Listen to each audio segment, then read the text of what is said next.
Le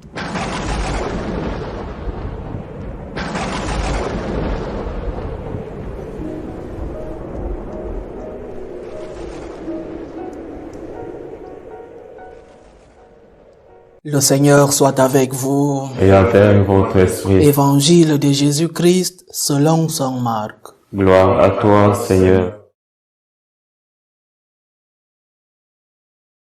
Jésus et ses disciples arrivèrent sur l'autre rive du lac, dans le pays des Géraséniens.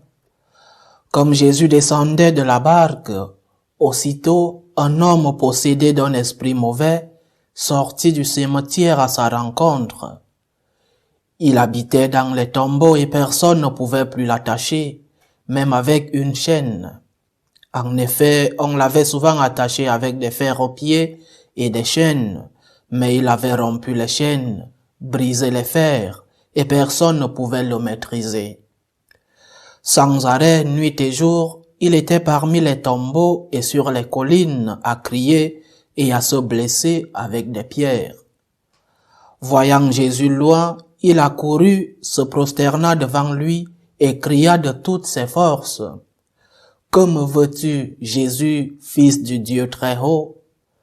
Je t'adjure par Dieu, ne me fais pas souffrir. » Jésus lui disait en effet: « Esprit mauvais, sors de cet homme. » Et il lui demandait: « Quel est ton nom? » L'homme lui répond: « Je m'appelle Légion, car nous sommes beaucoup. » Et il suppliait Jésus avec insistance de ne pas les chasser en dehors du pays. Or il y avait là, du côté de la colline, un grand troupeau de porcs qui cherchait sa nourriture. Alors les esprits mauvais supplièrent Jésus: « Envoie-nous vers ces porcs, et nous entrerons en eux. » Il le leur permit. Alors ils sortirent de l'homme et entrèrent dans les porcs. Du haut de la falaise, le troupeau se précipita dans la mer. Il y avait environ 2000 porcs, et ils s'étouffaient dans la mer. Ceux qui les gardaient prirent la fuite, ils annoncèrent la nouvelle dans la ville et dans la campagne, et les gens vinrent voir ce qui s'était passé. Arrivé auprès de Jésus, ils voient le possédé assis, habillé et devenu raisonnable, lui qui avait eu la légion des démons, et ils furent saisis de crainte. Les témoins leur racontèrent l'aventure du possédé et l'affaire des porcs. Alors, ils se mirent à supplier Jésus de partir de leur région.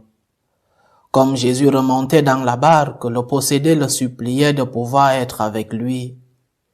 Il n'y consentit pas, mais il lui dit: « Rentre chez toi, auprès des tiens, annonce-leur tout ce que le Seigneur a fait pour toi dans sa miséricorde. » Alors cet homme s'en alla, il se mit à proclamer dans la région de la Décapole tout ce que Jésus avait fait pour lui, et tout le monde était dans l'admiration. Acclamons la parole de Dieu. Louange à toi, Seigneur Jésus. Le plus significatif dans l'évangile que nous venons de lire, ce n'est pas le miracle, ce n'est pas l'expulsion des démons. Jésus en a fait plusieurs. Ce n'est pas non plus le fait que Jésus envoie ses esprits impurs dans ces porcs et ces porcs qui se jettent dans la mer. Le plus significatif de ce miracle, c'est la réponse après le miracle. Qu'est-ce qu'on fait quand nous avons reçu une grâce de Dieu? Le miracle était pour Jésus le cachet d'authenticité de son autorité, de son pouvoir, de sa divinité. Notre Seigneur enseignait, et dans certains évangiles, on disait qu'il enseignait avec autorité. Mais d'autre part, on lui demandait une preuve, un certificat de son autorité, dont le miracle était donc cette preuve de son autorité, cette preuve de sa divinité. Et les gens, au départ, allaient vers lui pour le message ce message qui était bien suivi, ce message qui était un enseignement avec autorité, mais de plus en plus les gens allaient vers lui pour ses miracles, par intérêt. Fais-moi ce miracle, guéris-moi de cette maladie, aide-moi dans ce problème. Le miracle attirait les gens.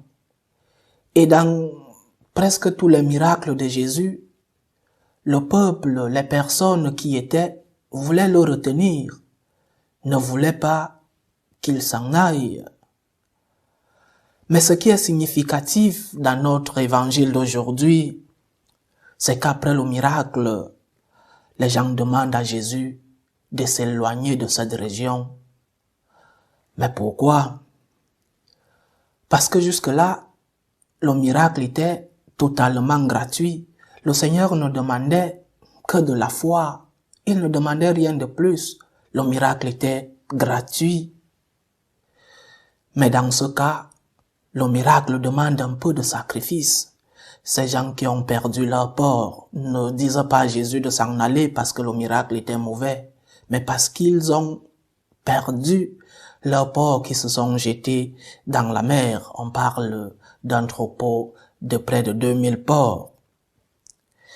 Il y a une anecdote sur Saint Antoine de Padoue, un de ses dévots, qui allait pour lui demander un miracle. Et chaque jour, le dévot venait, Saint Antoine intercède pour moi, je veux gagner à la loterie. Il revenait le lendemain sans l'avoir gagné, Saint Antoine, aide-moi, intercède, je veux le miracle de gagner à la loterie.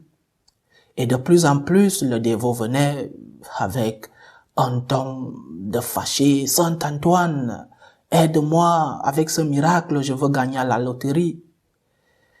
Et le saint, très triste, lui dit, mais tu veux gagner à la loterie sans avoir pris le ticket? C'est ce que nous sommes. Nous voulons tout gratuitement, sans effort. C'est vrai que notre société aujourd'hui facilite cela, la société de la subvention. À l'école, tout le monde peut réussir.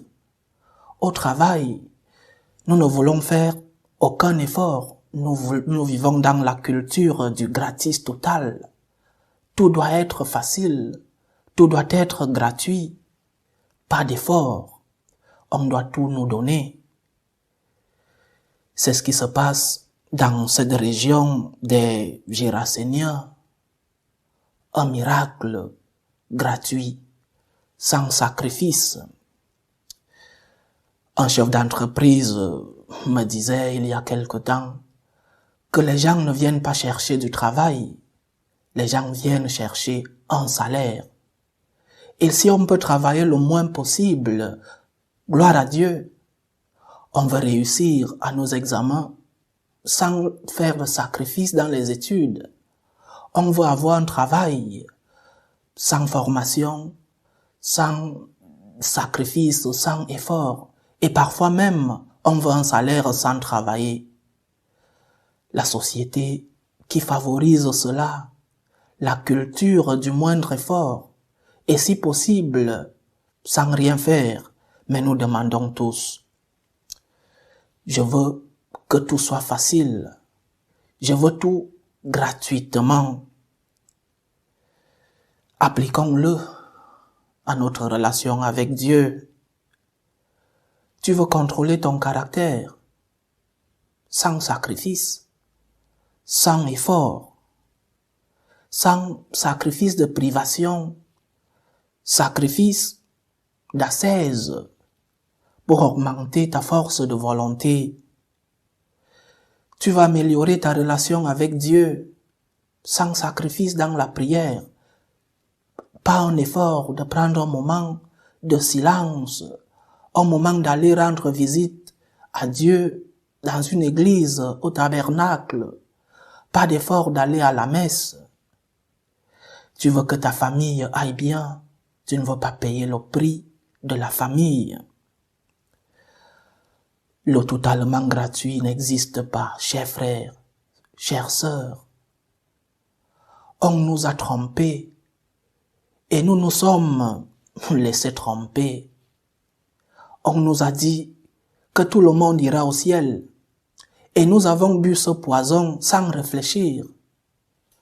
On nous a dit que le moindre effort possible nous donnera ce que nous voulons et nous avons accepté cela. Tout le monde n'ira pas au ciel, c'est un mensonge. Il nous faut des sacrifices dans notre relation avec la société, mais pire encore, dans notre relation avec Dieu. Le chemin du ciel est une porte étroite. Dieu te demandait de collaborer avec la grâce, de faire un sacrifice pour obtenir le miracle, pour obtenir ce que tu lui demandes. Saint Augustin disait, Dieu qui t'a créé sans toi ne te sauvera pas sans toi. Fais un effort, collabore avec la grâce, c'est en cela que le miracle sera un grand miracle. Et quand nous recevons un miracle dans lequel nous avons collaboré, nous prenons soin de ces grâces, nous prenons soin des dons que nous recevons quand nous avons collaboré avec le miracle.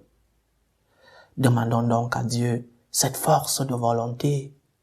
Demandons à Dieu de nous aider à collaborer avec la grâce, à collaborer en ayant déjà la foi, faire des efforts, faire des sacrifices, collaborer pour que la grâce nous arrive et pour que nous puissions jouir de cette grâce.